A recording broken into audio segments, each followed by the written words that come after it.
Hey guys, so today we had a high resistance market maker buy model to the upside. It was actually, or we could manage to basically take a trade, but still it was difficult. And before I show you my executions, I want to show you the daily chart. So yeah, that's today, still basically within the uptrend, but as you can see right here, basically only regarding the body, we know that today is a difficult day. We have a resistance area right here with basically the quadrants of the daily wick right here, reacting to consequent encroachment, trading lower, taking out the daily sales and liquidity right here. And also today we took out daily sales and liquidity, and we are basically now only trading within the range. So yeah, not the easiest way, easiest conditions. So let's drop to a hourly chart. Actually looks quite cleaner.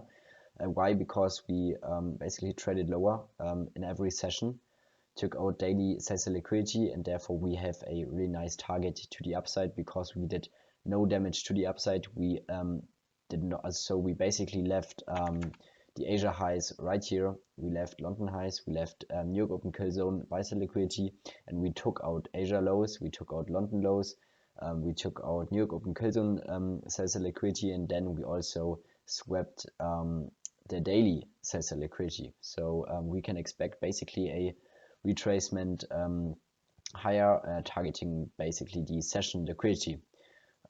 So yeah, basically a inside day targeting intraday session liquidity. And before we drop lower on a 1 minute chart, I want to show you regular trading hours. So actually nothing really special, because today we closed right here and opened right here, and we had only 42 handles. So yeah, that's basically just a so yeah, we basically want to see NQ trade back to the consequent encroachment, but we did that already with yeah, basically 5 minutes after the opening. So therefore there wasn't really any objective with regular trading hours, because we reached consequent encroachment right after the opening. Therefore our objective for regular trading hours is met, and then we cannot really depend on regular trading hours. So yeah, still interesting right here, basically the opening, or yeah, the opening of the opening range gap right here from Monday. We traded perfectly to the low of the gap, and yeah, that's why I still basically leave the new opening range gaps from previous days, because they are still important. So now back to NQ. I will drop now to a 1 minute chart. On ES is nothing really special as well. It's just that ES is a bit slower because NQ is already slow, and then ES is most of the time even more slower because we have more how do you say it? Because there are more I don't know, because it's 500 versus 100. I don't know how to explain it. Companies, yeah, that's basically it. So yes, it's most of the time a bit slower. So yeah, that's today. Looks messy, but actually there was yeah, still the objective in play. We have our new opening range from the opening, so the low which formed after 9:30 and the high which formed between 9:30 and 10 a.m. So basically both the high and the low which forms after 9:30, between 9:30 and 10. That's our new that's our opening range, and as you can see right here, we accumulated around consequent encroachment, and we can also take the Fibonacci extension tool and basically look for yeah, higher levels which we can reach for. But I will delete this for now, because then it's more yeah, it's kind of cleaner. So what we had right here, basically, that so I wasn't trading until 10 a.m. Why? Because we had high impact news today, and we also have FOMC tomorrow. So therefore we can actually expect that today is a high resistance day, because we are basically the day before a high impact news day. So that's basically to keep in mind. But yeah, we have a really nice suspension block right here, and we are already expecting higher prices, basically drawing to the session liquidity, which are basically stacked up highs. And I entered right here after, I think, yeah, 10:13, so relatively late, because yeah, I kind of expected that we would now spool higher after we took out the low right here. But I had my stop way too tight because I was kind of too confident, I guess, lack of confidence in here. So I trailed my stop too tight and got stopped. But yeah, the objective was right, the setup as well, and therefore we just should have basically kept our stop below the low right here, because with basically we should not expect that NQ would reach back to the 9:30 opening, and especially not below the low right here, because the low already swept the liquidity right here. So that's a short-term run and stops, and therefore the low should have been in right here. And yeah, so I think I re-entered right here and also added right here, I guess. And then I basically mitigated right here because I did not like the fact that we traded all the way through consequent encroachment of the higher time frame gap.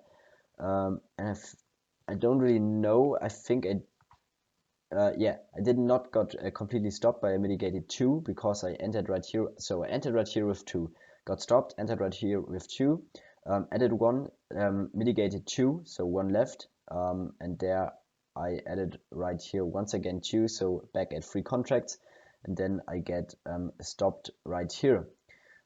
Why? Because we reached 10:45, so our London close macro, and because we had high resistance higher with the AM session, no real damage basically done within our AM session. Therefore, you can expect that the London close macro will basically yeah, sweep the opposing liquidity. So therefore, because we're trading higher, it will seek sell liquidity, and in that case, it definitely should have taken any yeah, some partials right here at the session liquidity. And what's also interesting is the fact that I have to be more aware of the fact that if we close a 5-minute candle, sometimes especially if we are on high resistance, the next 5-minute candle will be a deep retracement, especially because we have also like trendline liquidity right here. So that's really expectable that the long close macro will deliver lower. But yeah, I got stopped right here. But what I realized is the fact that we only barely traded below the low right here, and I also wanted to see still higher prices. So for me, that's a market maker buy model, which begins basically right here, and my draw is Asia highs. So therefore, we can look once more to consequent encroachment, and we only barely traded also below consequent encroachment, and yeah, also right here the lower quadrant gets actually respected quite well. Therefore, I added right here after we traded aggressively above basically the consequent encroachment of the inversion favor gap right here, and we also closed very bullish. So therefore, that the level right here becomes a balanced price range. We don't want to see that NQ trades back to the level. We now want to see basically speed within the market, because we took out sell liquidity and we want higher prices. So I added right here, expecting NQ to leave the gap right here open as a breakaway gap, and in fact we did that. We traded higher, and I took my first partial right here, which is basically yeah, the best partial, because I kind of knew that in high resistance we sometimes fell short of the session liquidity. Then we entered high resistance. Eventually we did yeah, reach it, but I'm still very content with the yeah, partial right here. And then I took, I think, one off right here, because I did not like the fact that so I was still looking for high prices. Therefore I did not take anything off after we reached the London highs. But I did not like the fact that we traded aggressively lower. So from here I wanted actually the favor gap to hold, to support price higher into Asia highs right here, but we failed to do that. So I took one off right here. Not a perfect partial, I have to admit. So could have just yeah, I think so. A second partial at the London highs would have been better, but yeah, you never really know. And then the London, the lunch macro delivered. So with 11:45 the lunch macro starts, and what I really like is the fact that it basically delivered similar to the London close macro. So we also had a run on stops. We only barely traded below the sell-side liquidity, so therefore that's a short-term run on stops. That's only engineered sell-side liquidity, and then we traded aggressively higher, close above the balance price range right here. And therefore I had still one contract left right here after I entered right here, and I added one right here as well after we traded into the FOMC gap, which got reclaimed basically right here. And I was expecting that we would not trade back to the balance price range because NQ has still to reach for higher prices. And then we finally reached the Asia highs. I took my partial right here, basically perfect, and I got stopped right here. So I was aiming for a bit just higher prices, just because sometimes we expand a bit higher, and I think it was the level of the opening range. So yeah, I was basically looking for -1 Fibonacci extension level of the opening range from the AM session. But yeah, I'm really content still with the trade. We are now a bit, just slowly trading higher. Maybe we can still reach higher prices. I don't know. That's enough for me today. Could have been definitely a bigger winning day. So I should have taken a partial right here, and also like the losses right here could have been avoided. I mean, to mitigate right here, to me, is the right approach. Still, just could have been only one trade, just entering right here, keeping my stop below the 9:30 opening price, and then only also like maybe mitigating here, adding here once more, and also like adding here once more. But it could have been only one trade. So yeah, but basically that's for today. So I made around 83 bucks, and yeah, so that's basically it. Yeah, see you soon.